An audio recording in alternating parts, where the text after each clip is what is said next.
Where's the suit? You know, when you kind of go away for a while, some things don't stay around. You know, I kind of popped it away. It's gone. It's gone. It's gone. For a bit, maybe, but, you know, it ain't here right now. I'm in me leisurelies. You know, I'm a bit leisured up right now. Okay, but will it be making a return? That's what I want to know. Not as it was before. Okay, that's interesting. Any spoilers, or we just have to wait and see? Parts of the old attire will return with a bit of a flashback to my first attire, and that's what I'll say there. If people have known my show and how I've looked, take 1 and 2 and mash it together, and I think that's how I'll look if I do come back to interviews. Okay. I mean, Saul, we've obviously spoken private and stuff like that. You've been on a bit of a, I want to say, journey. Is that fair to say? Journey, mate. I've made the guys going to Mordor look like a cakewalk. My journey of what I've been on about. I mean, yeah, these past couple of months have been, I don't think even for myself of what I thought I would have been through. Even within the wrestling landscape itself, it's changed a lot here, especially in Scotland. And for me as well, it's just been an absolute bonkers ride. But, you know, you enter the dark cloud, and I've definitely came out a more sunnier side. Absolutely. We'll obviously talk about that, mate, obviously, set part 2. But I want to talk about August 26, 2025. Bleeding Gums released a bit of a statement which shocked the landscape. I'm not sure, obviously, what you can talk about, mate, but yeah, in your own words, what's the thoughts behind this? Yeah, so for people not aware, Bleeding Gums Wrestling was a company that operated in Scotland from 2023 until 2025, and it was a deathmatch-centric promotion. Andrew Crammond was the owner and big honcho of Bleeding Gums, and I interviewed him when the company was first starting out with their first show at Edinburgh. I was then invited along. I came along, and actually was my first opportunity doing backstage interviews, and I became closely associated with Andrew. You know, we talked a lot about what he wanted for the company, and he invited me on board as the main interviewer. So official job classification, even though I was never paid for it, if you want to say it's that job classification, was I was the main interviewer as well as a creative contributor to Bleeding Gums Wrestling. I was at all of their shows minus 2 of them, one because I was away in Mexico and one due to prior work commitments. I've interviewed through them many individuals of the likes of Alton Thorne, Jack Harrop, Necro Butcher, Lou Nixon, Brett Semtex, Mickey Knuckles. I have been very blessed with my opportunity at Bleeding Gums Wrestling. And we did a lot of great stuff that was in the pipeline, a lot of great things. So to give people insight, we had just done the show at the Ice Factory where Jack Harrop became the new Bleeding Gums Wrestling champion. He was the 2-time champion, defeating Alton Thorne on his very long reign that these two had an amazing personal story with. Obviously, events we'll get to later. I was a bit distant at that show. I wasn't the main interviewer because I didn't want to do the interviewing. However, if people have seen the show, which is on Lou Nixon's channel, which he streamed it because the footage is obviously now released now, if you've noticed in that first match, there's a guy in a mask with a hat that falls off because of the fucking entrance ramp shit. That was me. That was me. I was changing roles, shall we say. I was that masked individual in the 3-on-3 match, aligning yourself with Eugene Mackey. I will get into that when we talk about what things could have happened for the company, but that's where I was at that show. Obviously, Kaylee, she took over interviewing at that show because of obviously where I was at that time. Going now into further details, AEW Forbidden Door was happening. I went down myself, and I found out some of the Bleeding Gums crew were coming down as a collective, and I was like, all right, cool, see you guys there. On the Saturday night, I was at the Eve show. They had all came down at the O2 at Spoons. I met them afterwards, and we talked about some of the stuff we wanted to do for the company and where the future was going, because we had a show lined up at La Bella Reeve, I believe it was, in Edinburgh, and there was a lot of stuff planned for that. Then come the Sunday, AEW Forbidden Door, I get there, I'm chilling, having a few drinks, and I meet the Bleeding Gums crew. Everything seems absolutely fine. We're talking about storylines, and I then walked to the O2. I was going to go meet some of the guys of Wrestling Republic I used to be a part of, who are absolutely killing it right now. And I saw Andrew, and I basically made a joke of like, oh, it's the Bleeding Gums guy. Here he is. Go kick him. You know, go be a good fan and get all the fan stuff and all. And we had a laugh. And that will probably be the last time I ever see Andrew Crammond. attended AEW Forbidden Door. It was a great show. Monday, I went and saw some musicals because I was literally just done with wrestling. I hated wrestling at that point. So I saw some musicals. I saw Moulin Rouge, like 4 rows from the front for 90 quid. Banging. Excellent. I'll take that. Better than any episode of Monday Night Raw. Tuesday, I was getting the train back up to Scotland, and I then find out, like everybody else on the Instagram, that Bleeding Gums was no longer operating. I do know why the company is no longer operating, but it's not my place to say. It is a private matter, and wherever that private matter ever does decide to come out, that's absolutely what Andrew Crammond will decide upon. I will say, though, I think for a lot of us, from the backstage to the talent to the fans, Andrew Crammond, for all sense and worth, was a good aspect of Scottish wrestling. You may have not liked deathmatch shows. You may have not liked what shows he was promoting. Maybe having Necro Butcher over with the Trump gimmick wasn't your sort of thing. If it's not your sort of thing, I think that's absolutely fine. Was it my sort of thing? Honestly, not really. I thought the match that him and Iceman had was really fun with the crowd element and the history of it. And I got to share a drink with Necro Butcher, which I'm cool with someone who's done so much in the industry. I'm taking that as one of my achievements as the career of Soul. But he was a positive element. People got work, people got pay, people got exposure. Me, Riot Zoo, Johnny from the Wrestling Couch, we had a community. We would go on nights out in Edinburgh just chatting about what we wanted to do, and it was a community. Obviously, I never made a real post about the company shutting down because I obviously will get into my headspace at the time. But fuck me, was it a special company. And for 2 years, to at least get to tell the story of Alton Thorne and Jack Harrop, which Andrew wanted to tell so badly, I think that's something that we could take pride in with Bleeding Gums. I don't think it'll ever come back personally. And if it does, I'll be happy to do stuff with Andrew again if he wants me there.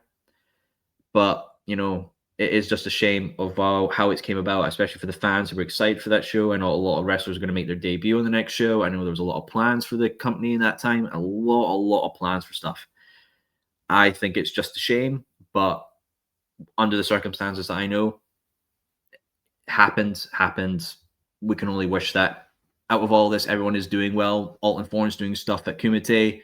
Jack Harrob's going across the world. Iceman's doing his Paranormal Activity little show, which sounds like a little fun. Lou Nixon's doing streaming now for his podcast and everything. Tim Strange is getting work at ICW after like 19 years. So while it's gone, yeah, and that sucks as fuck, I think everyone is still doing well and still continuing on. Absolutely. Do you still keep in contact with people who work behind the scenes? Very rarely. Very, very rarely. That is not their fault. That's my fault. Just because, one, I hated wrestling for a good couple of months. And also I was focusing on, not to say this in a negative way, of course, I was focusing on the people who know me. Like, of course, you all know me as Soul, but my real name obviously is Ben. I do have a life outside of wrestling. And events we'll get into, I was really just taking time for me as Ben and not really being this character of a show that I, while invested a lot of time into, I was really just taking time for me. And do not get me wrong, don't regret it. I've cancelled a lot of opportunities, a lot of great opportunities that I think any wrestling podcaster or want to be interviewer would have been insane to cancel. But I think looking back, I am glad I did, because I got memories and I got connections with people that I really value in life right now. And I'm glad I took those opportunities. I've always said in life, you've always got to take a step back, regardless of, what's obviously going on. Would you agree with that? Oh, God, yeah, absolutely. There was, when I was in this kind of, it was only till recently when I was like fully wanting to do this again, I saw a video online called "Watching Wrestling Doesn't Make You Happy," or "You Can't Enjoy Wrestling If You're Happy."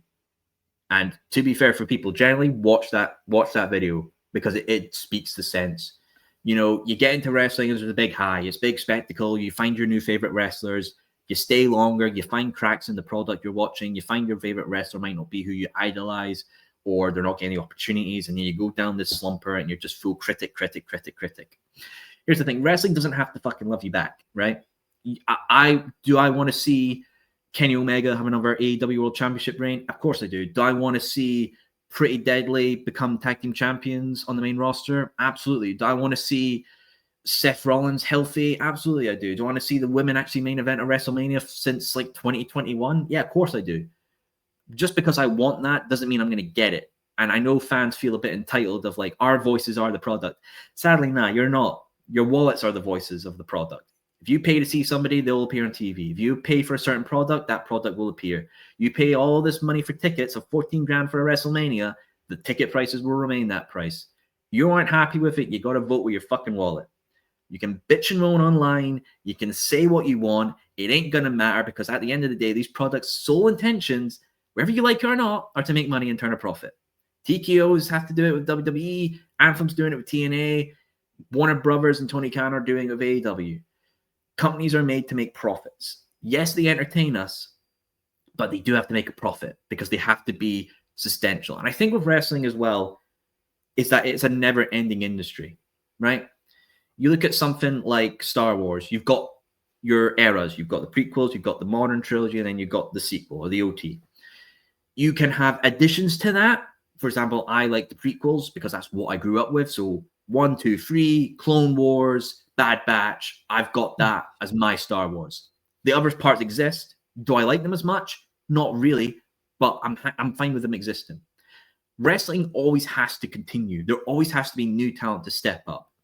If WWE ended with Cody Rhodes finishing the story, like it would be an absolute amazing way to end it and a great story. But we don't. We have to go to Monday and continue the story and make new stories.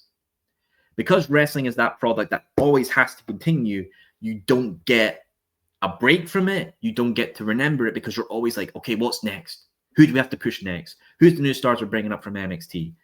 And I think that is a detriment to the media that it is that it, because it is always continuing and it's so ingrained with reality, but not, you struggle to really enjoy the moments when they happen. I mean, why do you think people love documentaries on the Attitude Era and the Monday Night Wars for the 60 millionth time? Because we're able to go back and relish it and enjoy it and pick it apart and just be in that moment again. You can't be with how the product is always going, because you just have to keep on going or else you're done. If you stop making a wrestling product, the wrestlers lose money, the people backstage will lose money, and your product dies. Wrestling only stops until a wrestler retires, can't wrestle anymore, or the company they work for shuts down. Would you say that's the same terminology like in the quote-unquote indie scene?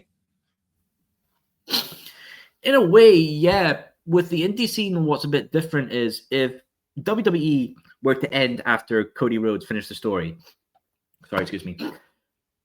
where would those hundreds of wrestlers go? There wouldn't be enough space for them. With the indies, like taking Bleeding Gums, all the guys there are still working. Maybe not like the backstage people like me and some others, but like Kaylee's still doing interviews for Free WL and Valor. Kyle is still doing great photography for companies. All the deathmatch guys are still working. To my knowledge, they're all still doing well. They're all doing things that they like. They are still getting that pay and money. The only thing with indie companies is that even when I interviewed Fair City, I think was it Fair City Wrestling or one company that came up, right? They did one show and then shut down, and it was like a blip in the map, and you're only probably remembered as like a spot in a cage match rating. It really takes the memories of the people who be there because they do just pop up. They will just pop up and be gone and like that. It takes real hard work to actually have these companies sustain and build a legacy. Look at Prestige. Prestige in America just wrapped up. Is that a changing of the times for wrestling? Is that a changing of what people can actually afford? Because I'll be honest, ever since I stopped the Soul Sessions, my bank account has been pretty good because I was probably spent over the 3 years I did this show, I probably spent $2,000 on it. From paying for graphics, for AI stuff, for paying for guests, all easily goes in the $2,000 range. And since I've stopped the Soul Sessions, I've been able to do more opportunities like concerts. I've been able to do more things like I've even bought property. I have had that luxury. And don't get me wrong, that was my choice. That was my choice to put the money I wanted to into the show, and I don't regret it. Because if I didn't, I would have probably just spent it on booze. I would have just spent it on other dumb shit. But I'm happy with what I put into the show. But as I reflect on where my appreciation for wrestling is, I can understand that, hey, that money now has a better use. It had its use at the time, but now I have that better use for it. Okay. What's obviously some of the plans? What were obviously Bleeding Gums had? Joe, like for the in future? Do you know what I mean? What were the plans like moving forward? So what I'll do is obviously Craven told me some of his plans. I will keep them as it is in case Craven wants to come back. I will tell you the plans that I had developed that got approval by Andrew Craven. So, oh god, I'm getting old. The lungs ain't going well. The main one I was introducing was the plan I had.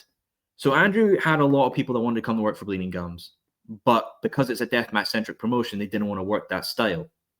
And he was like, one day he was like, I want these people in because they're good faces and they're good fans. They got a draw power, but they won't do death matches. We're a deathmatch company. We need these to do these. And I'm like, well, Andrew, mate, look how volatile death matches are. You can have a guy injured in one match and your entire plans go tits up, because it is such a high style that demands it. So why not do something that allows people who don't want to do death matches but still represents that style come onto your show? So in 2026 or even 2027, we were going to introduce the Bleeding Gums Wrestling Scottish Strong Style Championship. What this championship would have been, it would have been a intergender title that would have had maybe 10-minute time limits on matches and no DQs. Simply put it, imagine it like the Ring of Honor Pure title, but with a few little touch-ups. And if you look at the Scottish wrestling scene, yeah, you have your heavyweight titles. Yeah, you have your Scottish championships. But where's anything actually got a rule set to it, like the Pure title? I don't think ICW ZOG has a weight limits or anything like that now. I don't think APW, CPW, Power, or Valor have any sort of championships with a gimmick to it, essentially. They've got like every belt's just called women's or Scottish or tag, like the standard setup you would have to just get a show running. I told Andrew, like, I want to actually give this something, some meaning, some purpose, and some way behind it. And the original design we were going to do was essentially copy the V1 Pure title, make it gold. In the main plate, it would have had in blue writing strong style at the top, Scottish at the bottom, wrestling, so it could be defended on other shows. And we were a bit undecided on two side plates at the side, either having the Scottish flag or the Bleeding Gums logo to represent the company that it originates from or represent the country that it's representing. We didn't get down to that, but we had the belt decided upon. And what it would have been is for business, 4 shows would have had VIP matches that would be qualifiers to incentivize VIP tickets, people buying them and coming into shows to see these matches. And it would be good for, extra bit of ticket value and people wanting to see these matches. What it would have been, out of these 4 matches, each of them had 4 competitors, and they would have been a simple 4-way. Whoever pins gets into the final match to crown the original champion. Names we were throwing out were like Ellie Armstrong, Martin McAllister, Omar Mohammed, Daisy Jenkins, Hunter Sampson, Ian Skinner, Ewan G. Mackey, Johnny Storm, Tommy Lockhart, Brody Adler, Penelope Ford, one of the Penelope lasses I interviewed. It's just been so long, I forgot everyone's names. And trying to get in some big names like Molly Spartan or Wolfgang, or to just be hyped up for those shows. And what the final would have been, it would have been the last show of the year, first match, 4-way elimination style match to crown the first champion. And the final 4 would have been Ewan G. Mackey, Ian Skinner, Hunter Sampson, Omar Mohammed. Those 4 would have been the final 4 in that match. And how the match would have gone is, and we talked about this with Andrew, and this is what we wanted to do, was Hunter Sampson would get eliminated first by Ian Skinner. And you see Hunter basically being like, I was coming in here to represent that I'm the man, I'm the strongest, I am the Scottish strongman, because he's a fucking behemoth as himself. And we would have walked back like, just really not impressed with that and, just like mad at himself. Continuing on the match, Ian Skinner would have then pinned Omar Mohammed, and Omar would have just been like, jealous, and he would have recorded a backstage promo being like, no, I'm a TV sensation, you need this, I need to stay here and keep an eye and get onto that belt. And the final 2 would have been Ewan and Ian, representing their match from Liquid Filth, where the crowd really loved it, and there was this big reception behind Ian Skinner. So Ian Skinner is the face, Ewan G. Mackey's the heel. They continue along. There's a ref bump, because there's always a fucking ref bump in wrestling. Yep. Hunter Sampson would have come out, because he's represented as a face to begin with, and you think he's going to stop Ewan to let Ian win, be a good guy, but he clobbers Ian Skinner. Clobber, powerbomb, essentially the Brock Lesnar type, right? And Hunter walks away. The ref gets conscious.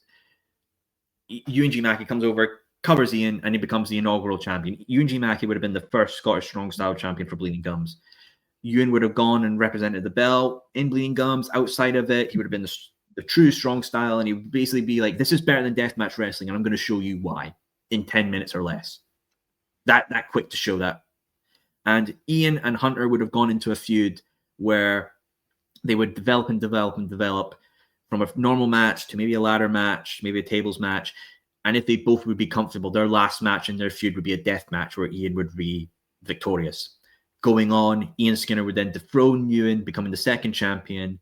Ian would then lose the belt to Hunter Sampson in the future. Hunter would drop it to Omar. So that way, the 4 people in that match would become the 4 lineal champions. So it tells you've got that link there of that. And that's what we would have done with the belt. That's crazy, do you know, when you think about it? The fact you've got 4 people, do you know, intertwined like in a whole storyline. I think it's important because that takes inspiration of what AEW did with the 4 people, with Jericho to Mox, Mox to Kenny, and Kenny to Hangman, is that you know who's going to go where and tell that story and tell that lineage, because you need to plan ahead. I don't think it would have worked if we'd just been like, well, here's Ewan and we'll find out somebody later on. You need to have a plan for this, at least set the foundations. Ewan would have been the heel that's trying to showcase what Scottish strong style is. Ewan would be the glorious baby face that gets it and is loved by the crowd. Hunter would be the dominant one to actually represent strength. And then Omar Mohammed would represent the cocky cheekiness of a Scotsman winning that belt and showcasing that. So you have each of those individuals representing something about Scottish strong style that I think is really important. I think it would have been a belt that a lot of people would have liked to see. And I mean, it would have been absolutely cool to see it defended in other countries, other companies. I mean, hey, countries, I don't give a crap. Take it. We can go worldwide, baby. Mr. Worldwide, like Pitbull. But that's what I would have loved for that belt. I'm genuinely sad that it didn't come to fruition, because I put a lot of planning into like opponents and who I love to see, and Andrew was loving it, and it just sucks. It sucks that didn't happen. Yeah, it just really fucking sucks. Now, you said obviously you don't think Bleeding Gums is going to come back. What do you think the legacy is for Bleeding Gums moving forward?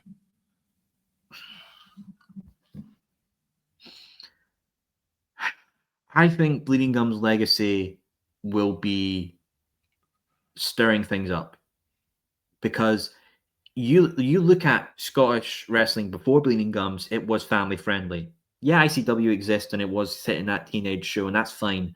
You had CPW and APW, the community shows. You had Power Pro, which was a training school running shows, and you had Valor, and you had Free WL, and you had all the other bits, but it was mostly family friendly. Bleeding Gums came in and was like, here's a bit of adrenaline, wake the fuck up.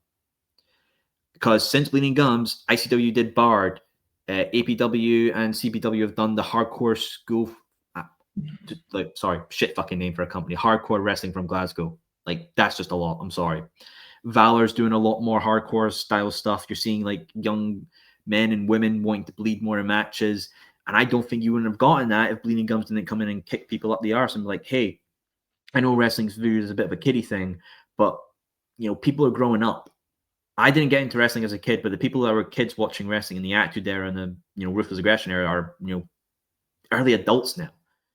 I understand that there is a place for kid shows to get the next generation involved, but you shouldn't just be like, well, people have grown up, let's just focus on that demographic, because you're going to lose to people that are going to pay a lot of money for the merch, for the memorabilia, for all the bits and pieces. Like Bleeding Gums sold like barbed wire from Thorne and Harrop, like that a lot of people wanted as collectibles. They had collectible posters signed and flags, and like kids aren't going to buy that. You're going to want adults with disposable income who just want to be like, yeah, I love this shit, I want to represent it, take my fucking money. So yeah, its legacy is going to be stirring things up and even a bit of rebellion. I'm going to miss it. I'm sure a lot of people are going to miss it. But as I say, toast to Bleeding Gums, Andrew Crammond. Thank you for the opportunity, brother. Absolutely. Do you think it'll affect the Scottish wrestling scene, in your opinion? God. Nah, probably not. Scottish wrestling is, as I've been told by many people and see it as myself, a bit of a minefield. I understand me saying this might nuke my chances of coming back, but me leaving wrestling was the best thing that ever happened to me, and stop watching wrestling. So I don't mind saying this, but there is that cliquey nature of wrestling. It's just a part of life. Work has it. Life will have it. I think Scottish wrestling will continue on and be absolutely fine, but I don't think it's going to go to another level until something big happens, like a shift of, I don't even know what, because it's just there, you know? Like, I know ICW, the biggest probably thing that happened is the NWA World Heavyweight Champion, Tom Latimer, coming to Community Pro Wrestling and ICW with Camille. Those are probably the biggest things that have happened in wrestling, maybe since the Hydro show for ICW. And I think it has its place. It's in a very comfortable place. Is it in a profitable place? I don't know. I don't know the books of people's companies, but I think it's in a comfortable place that it is allowed to continue to truck on. But not even with Scottish wrestling, with wrestling across the world, you're noticing a lot of people are going. Like, I know Kevin Blackwood retired the last Prestige show. I know AJ Styles just retired at Monday. There is this crop of talent that are now having to go and look at the door and be like, hey, my time's up. I've played my part. I got to go. Who's ready to pick up the keys? Do I actually think that there's somebody right now in the Scottish wrestling scene to pick up those keys? No, I don't. I don't think there's somebody who can pick up the keys and lead charge and be that shining example. Hendry's gone. He runs Discovery Wrestling.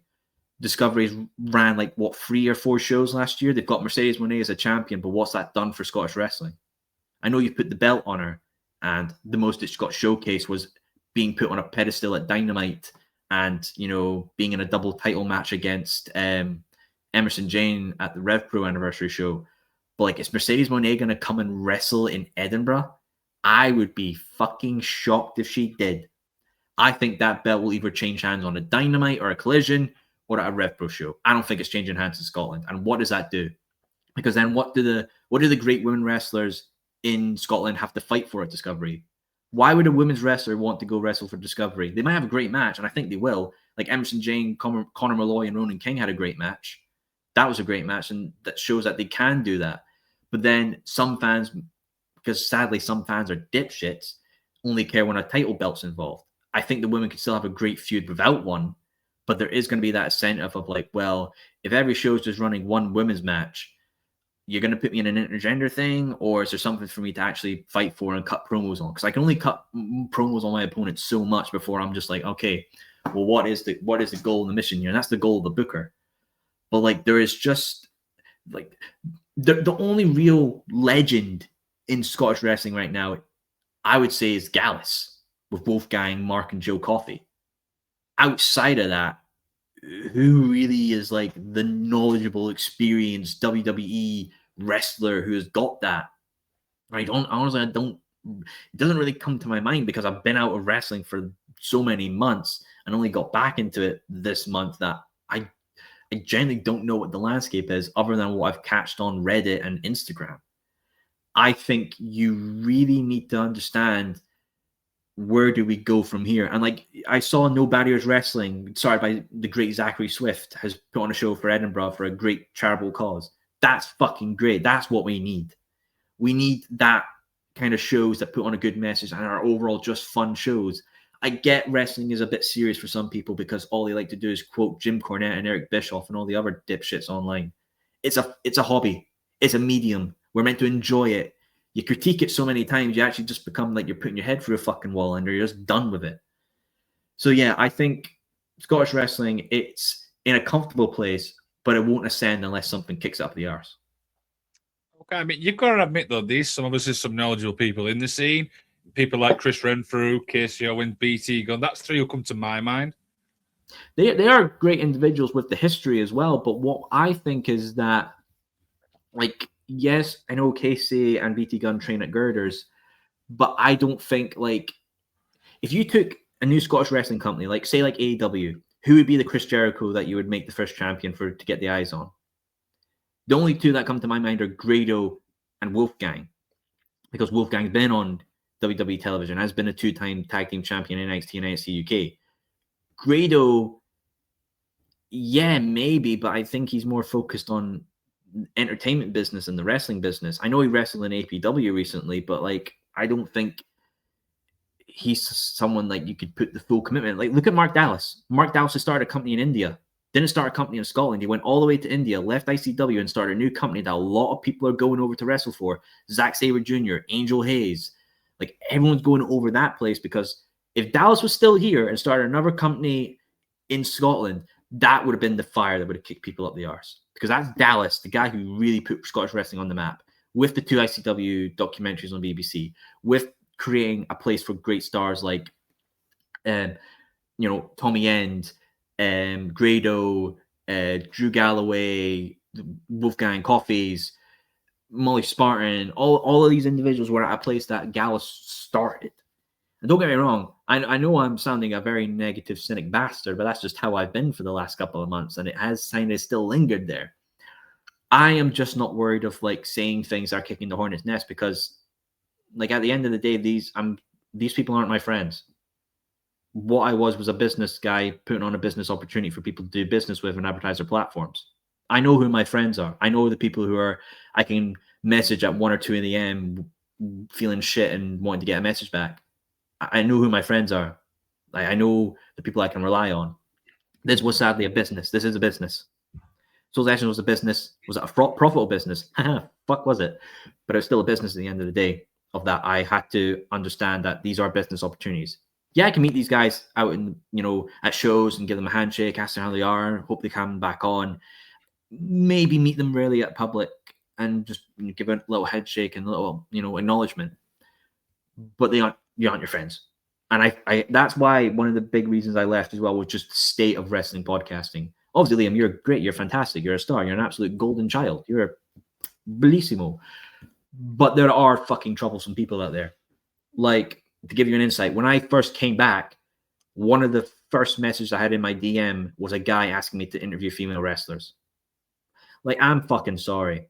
Like, just because you're a 42-year-old loner in your mom's basement and you want to talk to girls, don't fucking come at me wanting to do that shit. I don't give a fuck. That's not your fucking right to. These are people who are performing, making their wealth in their business. You don't fucking creep on them because you're lonely.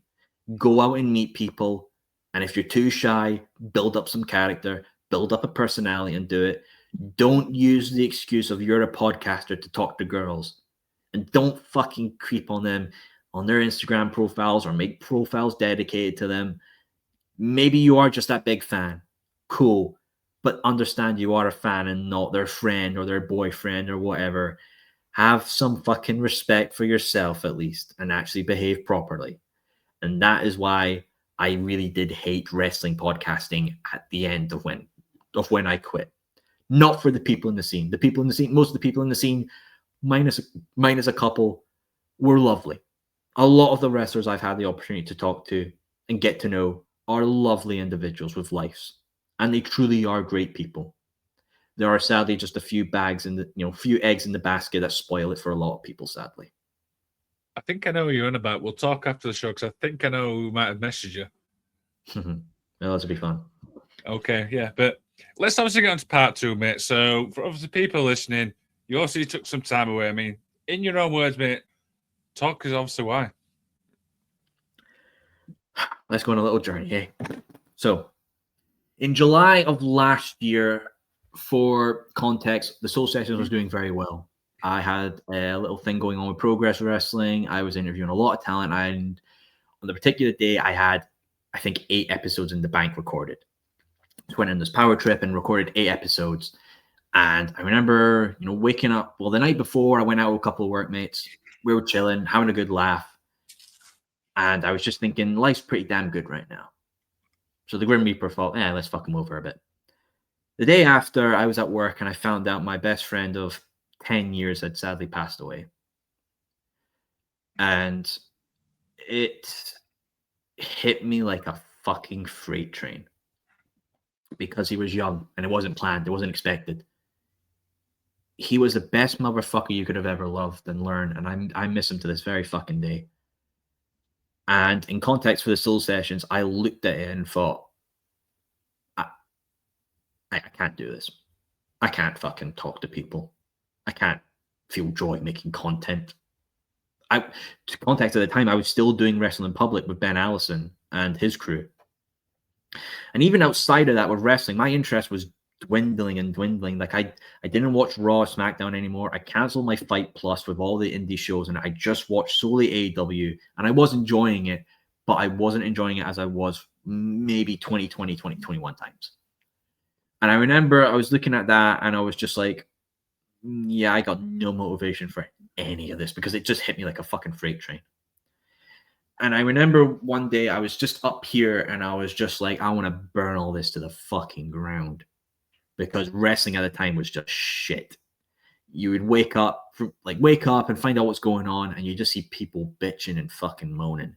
My wrestler's not getting showcased. My company's better than your company. And I'm just like, this is about people in their underwear fucking fighting. Can we actually just act like adults here and stop being whiny bitches? Like, at the end of the day, wrestling is a fake scripted contest. It is a performance. We shouldn't get so fucking invested in a fake fucking performance. Like even fucking Star Wars or MCU. It's entertainment at the end of the day, guys. There's a lot more important shit going out there that we can put our minds to than just whoever's better doing a 450 splash or who's ever holding a belt that's just been made in someone's shed. So continuing on that couple of months, I knew August was coming up and AEW were coming over to the UK for Scotland and Forbidden Door, which I both had tickets for. My mate's funeral was the day of Scotland's debut for AEW, and I was just like, fuck it, don't give a shit. I ain't going. I am not going. So I went to the funeral. I'm so glad I did. Celebrate his life with some good fucking David Bowie playing. And I just remember looking at the ticket and seeing it like, oh, time's coming for the show, time's coming for the show. Cool. The day after, I was meant to travel down for AEW Forbidden Door, and I was just like, yeah, no, I can't be arsed. I'm not going to go. And I remember my mates and my parents were just like, why are you not going? And I was like, why should I be happy? Why should I be happy while my mate's ashes on a fucking mantelpiece? And they were just like, well, you can't just fucking stay here and sulk. All you've done for months ever since you stopped, because I wasn't meant to stop the Soul Sessions. The Soul Sessions was meant to go on for 250 episodes before season 4 was meant to finish. But I was so just like, fuck it, I can't be arsed. Who's the best person I can get on last? Okay, Nightshade. She's got a Pro Wrestling Eve title defense against Nyla Rose. Let's end it with a fucking bang. And to give context out of that, after that interview, I fucking burst into tears with Nightshade on the fucking camera, because I was sad that I was ending something I used to love, and I was also sad that my best friend was dead. I was fucking distraught after that. And I props to Nightshade for dealing with my fucking emotional mess after that for like 10, 15 minutes. Thank you, Nightshade. That's appreciated. But the day of going down for Riot Cabaret, I was just like, you know what? I can't get the money back. Fuck it, I'll go. And if I just stay in the hotel room for 4 days, that's what I do. I went to Riot Cabaret, and the show was great. It was a great show. And I honestly, Riot Cabaret is my favorite promotion. I don't even think just in the UK, but in wrestling, because it is just such a fun, bloody company to be a part of. And I remember afterwards, James Lawrence and Sean Thorne asked me for a couple of drinks. I do want to give a particular shout out to those guys, and Giovanni as well, who does Pro Wrestling Ceasefire. He's a commentator. He's done stuff for Noah and New Japan, who'd asked me I was okay. Like a lot of people did ask me if I was okay, and I do appreciate that. And I understand that maybe I've been a bit of a cynical bastard in this interview, but that's sadly just how I'm a bit now. I'm really just not the same man I was before. I really appreciate those lads looking out for me, getting to have a couple of drinks with them and a few other wrestlers. And I remember when I left that night, I told James, I was like, even if the Soul Session is done, I will try and do something for Riot Cabaret next year, because I think you guys are doing great, and there's always a place for you if I ever do come back. And they were very appreciative of that. And I wish Riot Cabaret the best with everything they're doing on, and they're doing some great stuff right now. The day of obviously Pro Wrestling Eve, I woke up and I was like, okay, I'll go, because I paid the ticket and I bought it, and I'll go. Met the Lean Gum guys after, the whole stuff with that. The day of the door happened, and I met Ben Allison of Wrestling Republic. And to give context, I just left Wrestling Republic because I was just exhausted and tired and done with wrestling. I'm kind of sad I left, because I did like the people there. There was a lot of great people at Wrestling Republic, and I think Ben Allison has created a great community with Wrestling Republic that is a great space. in the internet wrestling culture. A lot of people flack on him and the others for like their opinions on WWE or AEW, or leaning one side or not, or commenting on proper issues. But these are guys that actually love wrestling. I've never seen some guys that love it more than these guys do. They are dedicated to it, and they are the kind of passion I wish I could have again. So I said hey to him, and and I just said sorry for leaving, and he was like, it's okay. I was like, if I ever could come back, would there be a slot? And he went, yeah, of course, whenever you want, just talk. We can organize something. I appreciate for that. Forbidden Door was good. It was a good show. I really enjoyed it. But the day after, I was meant to go to Progress, and I didn't go because I was burnt out and I hated wrestling at that point. I was just like, I can't be fucking on wrestling. So I did something that made me happy. I went and saw some theater shows. I went and saw Back to the Future musical and Moulin Rouge, and I'm gonna be honest, they were some of the most fun I had in months. They put smiles on my faces. Wrestling made me miserable. It made me utterly miserable.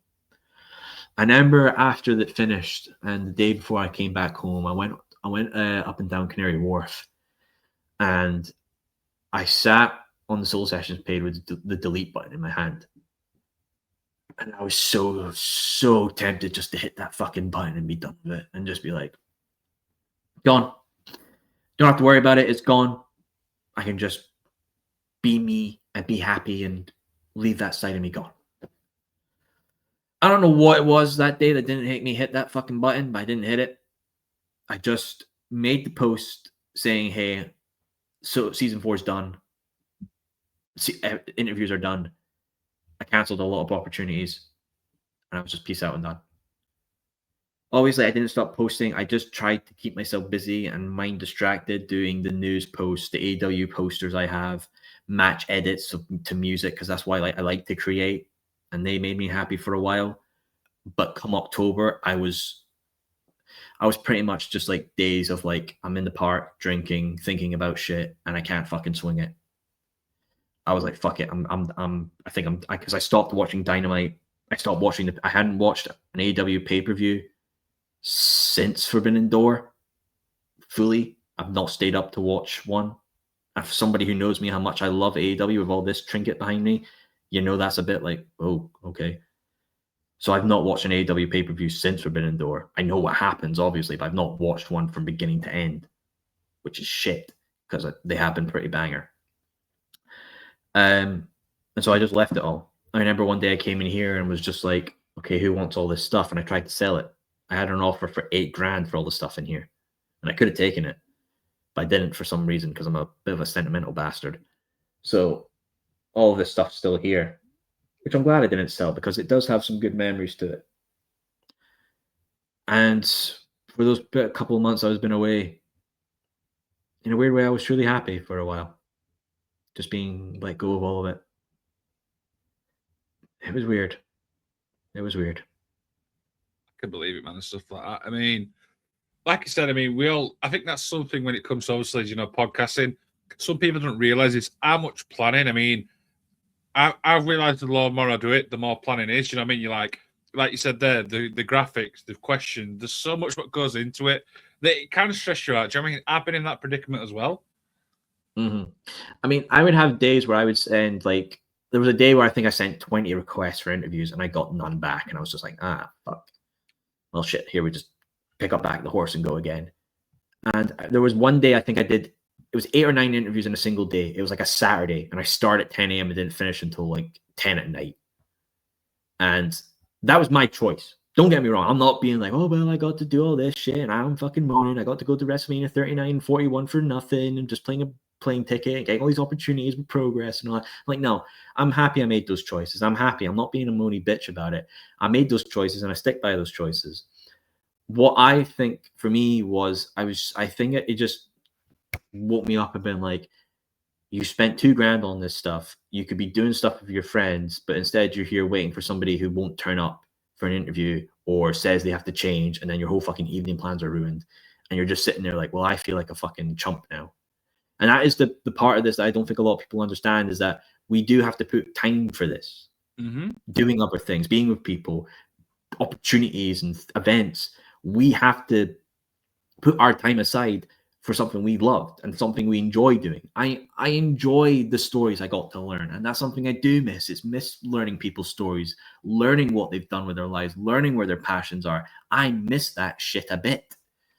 But it was just, for me at that mindset, I had to let it go and just move on. Which I think is fair. I mean, what was it like? Obviously, because I want to talk about this post you put out on, let me give you a second, February 1st. Do you know what I mean? What was it like putting that post to say, right, I'm back? Do you know what I mean? Obviously, a lot's changed. What was your mindset for that?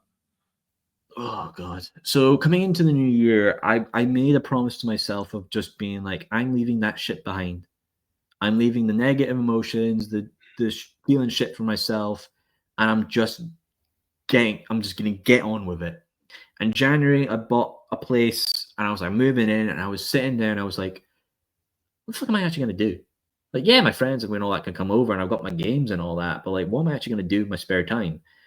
And I remember, I got to give him credit. Ben Allison had actually posted something on the Rest of the Public page, which I still followed, and I just got this thing of like, oh, that still does exist. Do I even remember the password? I surprisingly did. And I logged back to the account and it was like 99 notifications, 4 messages, and I was like, holy shit, what have I missed? And I looked at the page and I was just like, what can I do with this? What can I do with this? And then the Royal Rumble was coming up. And I was like, everybody loves the Rumble more than WrestleMania sometimes. Fuck it, I'll watch the Royal Rumble. And it was the first wrestling pay-per-view I properly watched since Forbidden Door in August. And don't get me wrong, I think the Rumble was pretty arse. But I just laughed my head off. I was just being like, oh, Roman's won it. That's pretty fucking hilarious. Oh, AJ Styles retired to Gunther? Shit. I was like, I don't care. I just had fun. Being an armchair critic is the worst thing I think you can do with wrestling, because you just feel like you're always critiquing something and feeling negative and being terrible. Nah, don't do that. Just enjoy it as a medium and be fun with it and have the enjoyment of it. I think I was looking at it and being like, oh, I can do stuff with people. That's great again. Let's get back into it and start enjoying things again. And then I was like, all right, I feel ready. I'll make the post and I'll come back and I'll be ready to do this again. So I was like, yeah, fuck it. I'm ready to come back. There you go. I think I've got the image. See if I can get the image up. Give me a second. Share me the screen. There we go. That image says a lot. Do you think? Yeah, it does. So for context, this image was taken at a Power Pro show, and it was the first one. It was the second day of a 2-parter event with a guy whose account is gone. So I think it was Ringside Neo, and I appreciate what he did, and he was a great photographer. I don't know why he's gone, but I wish him all the best for what he's doing. And I remember I'm not one to show my face. I'm not someone who takes pride in how I look. I'm like, I don't really want to show my. I'm not. Don't look at me. That's why all my thumbnails just have the guest, because I want them to be the focus. And I posted this on my personal page, and I was like, yeah, I feel good about that. I like that photo. I'm happy with that photo. And I started posting more images of myself with my friends, and I took pride in myself. And the original edit of this photo obviously is, it's yellow with lighting, it's bright, it's me in the blue suit with the dark coat and the really shitty Adidas's on right there. You can see with the fucking white stripes. And I was like, this represents how I felt for the couple of months I was gone. Back against the wall, not knowing what's next. And I was like, yeah, if I'm going to post anything to symbolize I'm back and what I'm like, it's this photo. And I love this fucking photo. Hang it in the Louvre, maybe, but it would probably get nicked by the thieves again. But it's a photo I'm proud of. Incredible stuff like that. So, like I said, mate, you've been obviously away for 2 months. How has your mindset obviously changed? It's changed a bit in that I'm not going to be like, I need to be more than this. I need to be better than this. Like, if you remember when we last talked, I was like, oh, I'm going to take the Soul Sessions in a theatrical performance of wearing a guy with a mask and being all this nigga. Like, that was just fucking bullshit. Like, it was like, I just like being creative, because if I'm doing the same shit, I'm like, oh, I mastered this. I could do something else. No, like, how does that look? If you're trying to get someone on a show and you're dressed up as like the fucking Phantom of the Opera, trying to be like this negative character, getting people to be heels, like, that's not. Kayfabe's dead. Kayfabe's been dead since like the fucking 80s. There's no point in being theatric or being a character anymore. People know wrestling's fake. People know people's real names behind the characters. We should just interview them and talk about their stories and learn about what they want to achieve and go and have a laugh with it. I was trying to make something that it shouldn't have been. The Soul Session should have always just remained a show about the guests and not me trying to be a character or being a laugh and trying to be something sinister because I wanted to create a character. So now I'll say this. Am I going to come back to interviewing? Right now, I don't know. Because of one, if I'm going to come back, I'm not paying for guests anymore. And I understand I will lose a lot of opportunities. I will not get people on. I fully understand that. And I'm accepting of that. But I can't afford it anymore. I don't have the disposable income I used to have. So if people want to talk and have a laugh, that's fine. That's great. I'm more than happy to have you on if I do come back. Second thing is, every presentation is going to have to change. Logo will probably stay the same, but the blue colors are gone. Everything's going to look a bit different. It's going to have a bit more of a production value behind it. The thumbnails were always just me dicking around on my phone just to make something quick and easy to come up with. Well, a lot of people have got other great production thumbnails that I think look amazing. And the third and final one is that I'm generally just going to take it as a piss laugh. Like, I generally will just take it as a pill. So am I going to come back to interviewing? I don't know. It's still very early days for me. I'm not even back a month. But there is an aspect of it I do miss. Like, I will say, though, I do have my first wrestling show I will be attending, hopefully, if things go well for me, is No Barriers Wrestling Show in Edinburgh, which is put on by Zachary Swift for a great cause. I'm going to go to that one. There's a lot of people I used to interview on that show. I'm just going to see how it feels in public. And if it feels fine, maybe I'll consider it and think about it down the line. But it is not going to be at least until after July I decide to come back to interviewing. To get me in my new place, this is all going to go. This is all going to look different. It's going to be an entirely new set. I'm leaving my bar behind. Everything's getting moved. I'm going to an entirely new residence. I want to set up and make sure my life's grand and I'm happy before deciding to come back into this interviewing fold. I wouldn't be against it, but I want to make sure I'm coming back for a right reason and not just coming back for a month and then feeling shit again and then bouncing again. It's like anything in wrestling, though, and obviously it's like life. Do you know what I mean? Everything's evolving, adapting. Do you know what I mean? Like you said, you've been through obviously a journey. Obviously, you've lost one of your best friends and stuff like that. You've also got your own place, so it's all changed. You know what I mean? I know. I've become an adult. Is this what adult is? People just die and you get shit now. It's like, oh, great, awesome. Now, and all I need now is, like, some crazy other shit to happen, and I've like collected the trifecta of being an adult. I need a kid. If I have a kid, I've basically became an adult. I may be 5'5", but I still became an adult. Yeah, I mean, fair point. I don't even know where to go with that. Hey, look, I'm a jokey, sarcastic bastard. That part of me is still not gone. Absolutely. And I just want to point out as well, I do appreciate, because I want to get one thing straight. You reached out to me about coming on the show.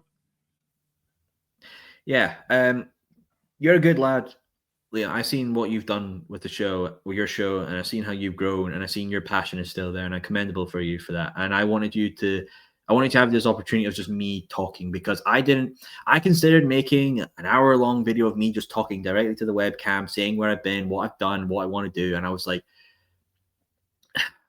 that doesn't. Yeah, it benefits me and I get my message across, but I actually want to make something good of what I do. So I wanted you to have the opportunity so that you get to showcase the content. You get to ask the questions, hard-hitting questions for a lot of people. Because it'll be a learning thing for you to ask these kind of hard-hitting questions to understand how people react and feel. And I want it to be a benefit, not only from you, but for me. So we have that we benefit each other in this talk. Absolutely, man. I mean, what could obviously people take away from obviously what you spoke about? Because like I said, you've been open, you've been honest, you know what I mean? You've not held back how you genuinely feel. And we know sometimes that people do have a hard time about speaking up how they feel. If there's anything you've taken away from my journey of being in something you love, it hating you back, losing something so tragic, and then just being in a dark spiral, this might not be the right thing to say, and people might not agree with it, but genuinely, it is okay to spiral. It is okay to go down a dark path for a wee bit, but know that you do have to get yourself out of it, because you just keep bottling up, you're going to explode, and it's going to be a lot worse. spiral for a bit, feel shit, just feel terrible, but understand that you do need to get back out of it. You can be in that place to let the emotions out, but you do need to understand you need to get the fuck back out of it. And I'm glad I got so many great friends. There's some great lassies that I know that have pulled me out of a shit fucking spot, and they are some of the dearest friends I hold now, and I'm glad I got them in my life. Value who you have. Understand that, yeah, you have some hobbies and passions, but they're going to go. They're going to hate you back. They won't like you all the way. Your pals will like you for you. Value the time you have with them. And it's the stereotypical shit. It's like, oh, like them while you're here, don't miss them when they're gone. But that is simply at the end of the day. In context of wrestling, even for wrestlers, you might not be able to do wrestling again because of an injury, or you might not be able to get booked. But it's not the end all. That's just the door closed. You still have the keys in your hand to open other doors, other opportunities, other things to do. Just don't be afraid to put the key in the lock. That's incredible. Do you know what, mate? That's an incredible thing to end on, stuff like that. So if you see the little QR code above my head,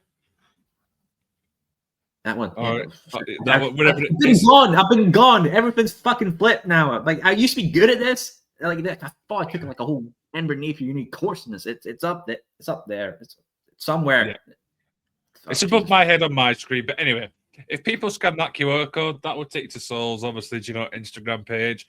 You can go support him and stuff like that. I do believe you've got a YouTube channel as well, which I don't think you put the link on your thing for that.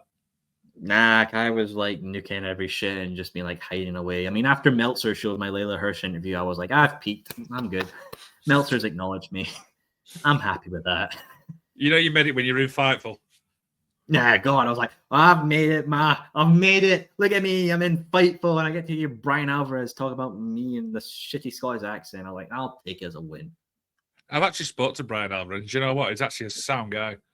Oh, yeah. They seem sound as fuck. I don't know why people get so mad at them because they give an opinion. It's probably just Dave Meltzer who just like his little scoring system, but that's a different story. Oh, mate, I should just start a scoring system so I can piss people off. But that's the thing, though, isn't it? I mean, what makes a 5-star match? Super kicks, flips, and Will Ospreay. All right, okay. Dear. So, I mean, actually, I can't thank you for obviously being so open and honest.